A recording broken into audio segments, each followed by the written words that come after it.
Howdy folks, car vlog number 6. I finished the domes, I'm super stoked. Today I'm going to talk about 3 biggest mistakes that people make when transitioning to a whole foods plant-based diet.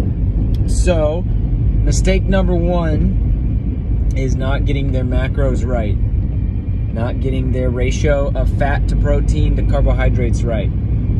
Usually this is because they're eating too many processed foods, focusing on too many fake meats, still incorporating oil, eating out too much, being totally uneducated, too much junk food in general, etc. And what ends up happening to people when you don't get your macros right, if you end up getting, and I made an elaborate video on insulin resistance and going a little bit more deep into this mistake of not getting the macros right.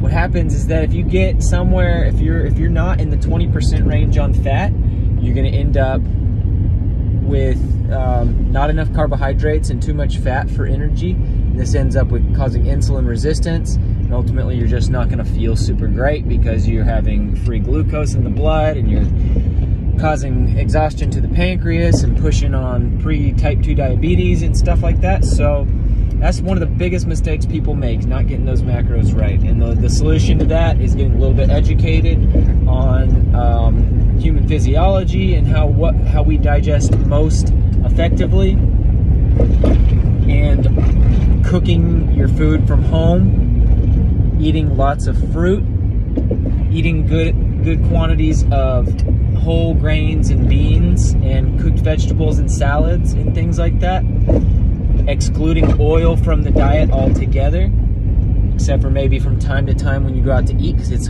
almost impossible to avoid in most places. So yeah, that's the problem and a solution there. The second biggest mistake people make is focusing too much on the protein issue.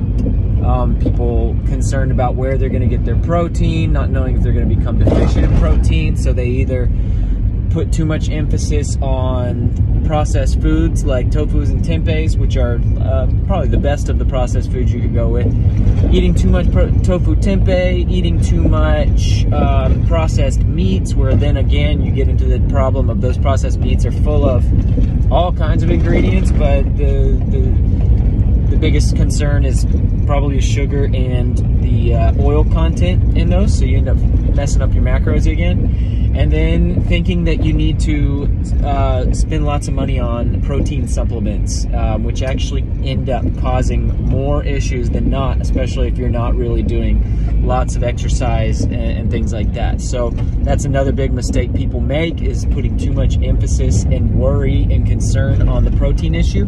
The solution to that is again, education, realizing that it's damn near impossible to become deficient in protein if you're getting enough calories from a variety of plant foods.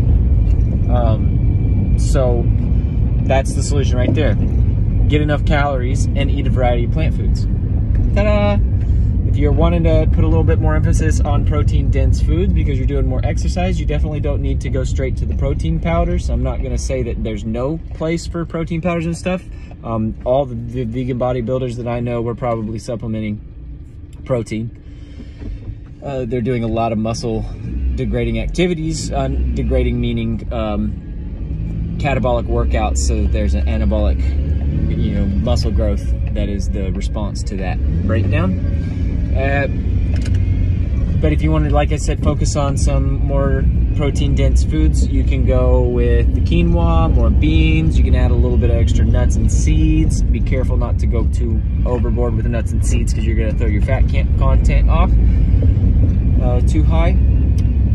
But yeah, so that's another problem and a great solution. Super easy solution. And the third biggest mistake that people make on when transitioning to a whole food plant-based diet is not sticking with it long enough. A lot of times when people make this transition, especially from the extreme of the SAD diet, standard American diet, make this transition, you start adding lots of extra fiber into the diet. Start adding lots of extra plants, in salads, cellulose. People can end up with some digestive distress, some bloating, some gas, even possibly some sluggishness. It's largely due to the fact that the body is not used to processing these types of whole foods anymore because of the excess of these processed foods. They're maybe sometimes easy to, you know, extract nutrients, easy to kind of extract the carbohydrates from, but they also leave lots of gunk and feed parasites and pathogens and all sorts of stuff. So there's all sorts of problems with eating lots of refined processed foods, of course. But yeah, the problem that people have is that their bodies are not adapted to breaking down and digesting whole foods, and this is partially due to the gut microbiome. It's not developed for, is not in its healthy state, and so it takes a little bit of time to make that adaptation and to make that transition. So don't give up right away. Maybe it takes a year, maybe it takes 2 years for some people. There's definitely ways to speed that up, but stick with it. And what I would suggest to people when they're transitioning to a whole food plant-based diet is you don't have to drop everything cold turkey, but just start eating more fruit. The easiest thing to digest on the planet is fruit, without a doubt. Start eating more fruit, getting some more carbs in there. Start reducing your animal foods intake. Start, you know, cut out dairy first. Make your meat portions smaller. Make your whole grains and bean portion and vegetable portions bigger, and just start to transition out of the old habits and into these better new habits. Like I said, you don't have to quit cold turkey. The key is that you're making that transition and you are really getting your body back into its natural state where you're able to just you're a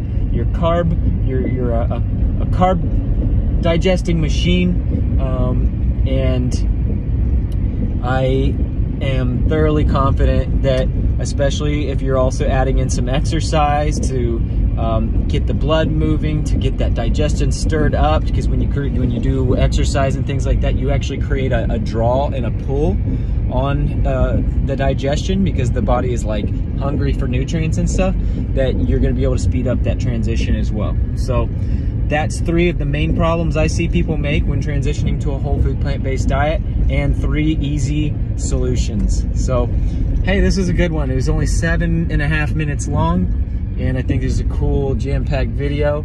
Hope you enjoyed it, and as always, wishing you the best of health.